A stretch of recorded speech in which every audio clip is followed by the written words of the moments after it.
नमस्कार साथियों, ज्ञान इसलिए गुरुकुल में आपका स्वागत है। साथियों, आज की करंट अफेयर्स के मुख्य बिंदु होंगे ब्रह्मोस मिसाइल की विशेषताएं। ब्रह्मोस मिसाइल की खेप लखनऊ से रवाना की गई है। इसके बारे में मुख्यमंत्री योगी आदित्यनाथ ने क्या कहा है, इसके बारे में समझेंगे। इसके साथ साथ ब्रह्मोस मिसाइल की विशेषताएं क्या हैं, इसकी मारक क्षमता क्या है, बहुत सारे बिंदुओं पर इसको देखेंगे। बहुविकल्पी प्रश्नों के माध्यम से इसको समझने की कोशिश करेंगे। इसके साथ साथ ढाका में एयरपोर्ट पर आग लगी है। ढाका एयरपोर्ट पर आग लगने के कारण क्या है, इससे बहुविकल्पी प्रश्न की श्रृंखला भी हमारी आज की करंट अफेयर्स में है। तो चलते हैं अपने टॉपिक की तरफ। ब्रह्मोस मिसाइल की विशेषताएं क्या हैं? संयुक्त विकास। ब्रह्मोस मिसाइल भारत और रूस के संयुक्त उपक्रम ब्रह्मोस एरोस्पेस द्वारा विकसित की गई है। इसका नाम ब्रह्मोस दो नदियों, भारत की ब्रह्मपुत्र और रूस की मास्कोवा के नाम से लिया गया है। दोनों नदियों को जोड़कर या दोनों नदियों के नामों को जोड़कर ये ब्रह्मोस नाम बनाया गया है। तो इससे संबंधित पहला प्रश्न हमारे सामने है, ब्रह्मोस नाम किन दो नदियों के नाम से मिलकर बना है? तो यह ब्रह्मपुत्र और मास्कोवा नदी के नाम को मिलाकर बनाया गया है। ब्रह्मोस नाम भारत की ब्रह्मपुत्र नदी और रूस की मास्कोवा नदी से लिया गया है, जो भारत रूस की मित्रता और संयुक्त विकास को दर्शाता है। अगला प्रश्न, ब्रह्मोस मिसाइल की अधिकतम गति लगभग कितनी है? तो ऑप्शन सी, मैक 2.8 से 3 तक इसकी मारक क्षमता है। ब्रह्मोस सुपर सैनिक क्रूज मिसाइल है, जो ध्वनि की गति से लगभग 3 गुना तेज यानी कि मैक 2.8 से 3.0 की रफ्तार से यह चलती है। अगला प्रश्न, ब्रह्मोस मिसाइल किस प्रकार की मिसाइल है? तो ये क्रूज मिसाइल है। इसके बारे में, ब्रह्मोस एक सुपर सैनिक क्रूज मिसाइल है जो जमीन के बहुत करीब उड़कर सटीक निशाना साधती है। अगला प्रश्न, ब्रह्मोस मिसाइल को किन प्लेटफॉर्म से लॉन्च किया जा सकता है? तो इसको जल, थल और वायु तीनों से लॉन्च किया जा सकता है। ब्रह्मोस मिसाइल को भूमि आधारित सिस्टम, नौसेना के जहाजों और वायुसेना के Su-30 MKI विमानों से लॉन्च किया जा सकता है। इसको ब्रह्मोस मिसाइल की प्रारंभिक रेंज कितनी थी? सबसे पहले इसकी रेंज 290 किलोमीटर थी, जिसे अब बढ़ाकर 450 से 500 किलोमीटर तक बढ़ाया गया है। प्रारंभिक संस्करण की रेंज 290 थी, जिसे बाद में 450 से 500 किलोमीटर तक बढ़ाया गया। 800 किलोमीटर तक बढ़ाने की इसकी तैयारी आगे चल रही है। ब्रह्मोस मिसाइल के निर्माण में भारत के साथ कौन सा देश सहयोगी है? तो ये रूस भारत के साथ इसका सहयोगी है। ब्रह्मोस का विकास भारत के DRDO और रूस के NPO के संयुक्त सहयोग से हुआ है।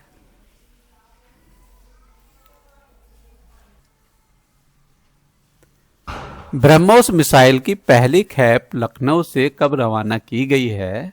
तो ये आपकी 18 अक्टूबर 2025 को पहली खेप रवाना की गई है।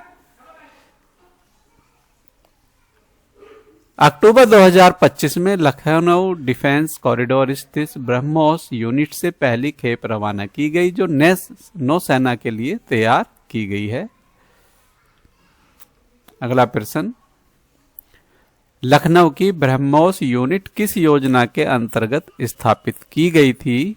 तो मेक इन इंडिया, आत्मनिर्भर भारत, डिफेंस कॉरिडोर प्रोजेक्ट, ये तीनों के लिए विकसित की गई थी। तो यहां उपरोक्त सभी आपका सही है। लखनऊ में ब्रह्मोस यूनिट भारत सरकार की मेक इन इंडिया और आत्मनिर्भर भारत नीतियों के तहत डिफेंस इंडस्ट्रियल कॉरिडोर योजना का हिस्सा है। आगे चलते हैं। ब्रह्मोस मिसाइल में कौन सी तकनीक प्रयोग की गई है जिससे इसे रडार पर पकड़ना कठिन होता है?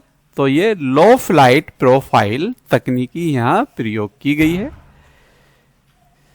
ब्रह्मोस जमीन के बहुत करीब उड़ती है जिससे रडार पर इसे पकड़ना बेहद मुश्किल होता है।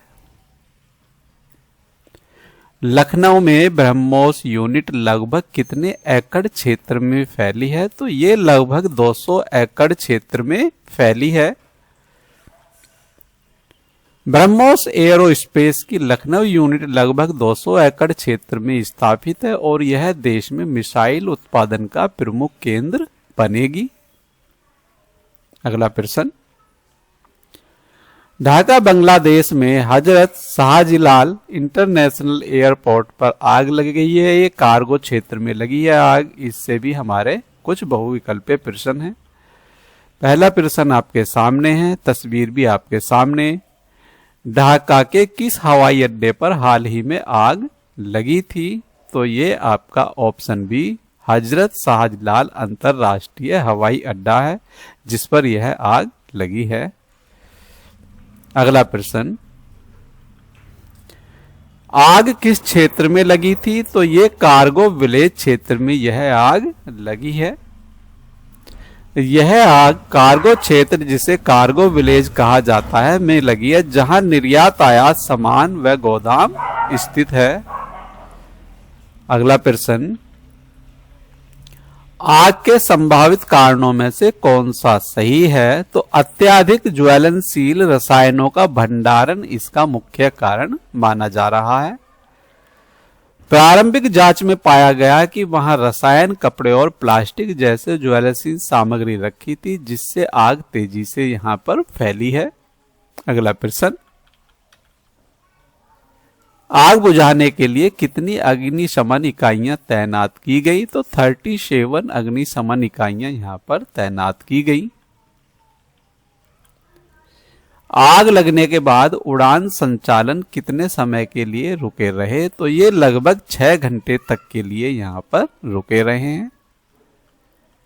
उत्तर प्रदेश के मुख्यमंत्री योगी आदित्यनाथ ने लखनऊ डिफेंस कॉरिडोर से ब्रह्मोस मिसाइल की पहली खेप रवाना होने पर दिया अपना बयान। ब्रह्मोस मिसाइल केवल भारत की ही नहीं बल्कि हमारे मित्र देशों की रक्षा करने में भी यह सक्षम है। यह मुख्यमंत्री योगी आदित्यनाथ का बहुत ही महत्वपूर्ण बयान है। इसके बारे में प्रश्न, मुख्यमंत्री योगी आदित्यनाथ ने ब्रह्मोस मिसाइल की पहली खेप कहां से रवाना की? तो यह पहली खेप लखनऊ से यहां रवाना की गई है। लखनऊ स्थित defence corridor BrahMos aerospace unit से ब्रह्मोस मिसाइल की पहली खेप रवाना की गई है जिसमें सीएम योगी आदित्यनाथ मुख्य अतिथि थे। अगला प्रश्न, योगी आदित्यनाथ ने कहा कि ब्रह्मोस मिसाइल किनकी रक्षा करने में सक्षम है? तो ये ऑप्शन सी भारत और मित्र देशों की रक्षा करने में यह सक्षम है। मुख्यमंत्री ने कहा कि ब्रह्मोस मिसाइल केवल भारत ही नहीं बल्कि हमारे मित्र राष्ट्रों की सुरक्षा के लिए भी उपयोगी और सक्षम है। अगला प्रश्न, भारत का कौन सा मित्र देश ब्रह्मोस मिसाइल खरीद चुका है? तो ये फिलीपींस है जो भारत से ब्रह्मोस मिसाइल खरीद चुका है। 2022 में फिलीपींस ने भारत से ब्रह्मोस मिसाइल प्रणाली खरीदने के लिए $374 मिलियन का समझौता किया था। अगला प्रश्न, ब्रह्मोस मिसाइल की रेंज मारक दूरी अब तक कितनी है? तो ये 450 से 500 किलोमीटर तक की मारक दूरी है। शुरुआती रेंज 290 किलोमीटर थी जिसे अब आधुनिक संस्करण में 450 से 500 किलोमीटर तक बढ़ाया गया है। अगला प्रश्न, ब्रह्मोस मिसाइल का विकास किस देश के सहयोग से हुआ है? ये रूस के सहयोग से हुआ है। अगला प्रश्न, ब्रह्मोस नाम किन दो नदियों के नाम से मिलकर बना है? तो ये ब्रह्मपुत्र और मास्कोवा नदी के नाम से मिलकर बना है। कुछ प्रश्न दोबारा रिपीट हो गए हैं। ब्रह्मोस मिसाइल को किन प्लेटफॉर्म से लॉन्च किया जा सकता है? तो ये भूमि, जल और वायु तीनों से लॉन्च किया जा सकता है। पहले भी ये हमने किया था प्रश्न। लखनऊ में ब्रह्मोस यूनिट किस योजना का हिस्सा है? तो मेक इन इंडिया व डिफेंस कॉरिडोर का ये हिस्सा है। यह यूनिट उत्तर प्रदेश के डिफेंस इंडस्ट्रियल कॉरिडोर का हिस्सा है, जो मेक इन इंडिया और आत्मनिर्भर भारत अभियानों को बढ़ावा देता है। योगी आदित्यनाथ के अनुसार ब्रह्मोस मिसाइल भारत की किस नीति का प्रतीक है? तो यह आत्मनिर्भर भारत की नीति का प्रतीक है। मुख्यमंत्री ने कहा कि ब्रह्मोस मिसाइल आत्मनिर्भर भारत की भावना का सजीव उदाहरण है, क्योंकि इसका निर्माण देश में ही हो रहा है। इसके साथ आपका अगला प्रश्न, जो कि लास्ट प्रश्न है, ब्रह्मोस मिसाइल का कौन सा संस्करण वायुसेना द्वारा उपयोग किया जा रहा है? तो ब्रह्मोस ए वायुसेना द्वारा उपयोग किया जा रहा है। भारतीय वायुसेना Su-30 MKI लड़ाकू विमान से छोड़े जाने वाले संस्करण को ब्रह्मोस ए एयर लॉन्चड के रूप में उपयोग करती है।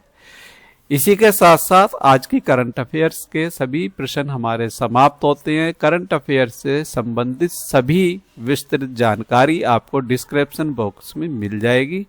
डिस्क्रिप्शन बॉक्स में आप इसको विस्तार से पढ़ सकते हैं और इसको पढ़ने के बाद आप बहुविकल्पीय प्रश्नों को हल करने की स्वयं भी कोशिश कर सकते हैं। साथियों, यदि आपको हमारी करंट अफेयर्स की यह सीरीज पसंद आई है तो वीडियो को लाइक कीजिए, वीडियो को शेयर कीजिए, और यदि आपने हमारा चैनल सब्सक्राइब नहीं किया है तो चैनल को सब्सक्राइब कीजिए। सब्सक्राइब करने से जो भी वीडियो अपलोड होगी सबसे पहले आपके पास पहुंचेगी। तो धन्यवाद साथियों, जय हिंद, जय भारत। मिलते हैं नई करंट अफेयर्स के साथ। धन्यवाद।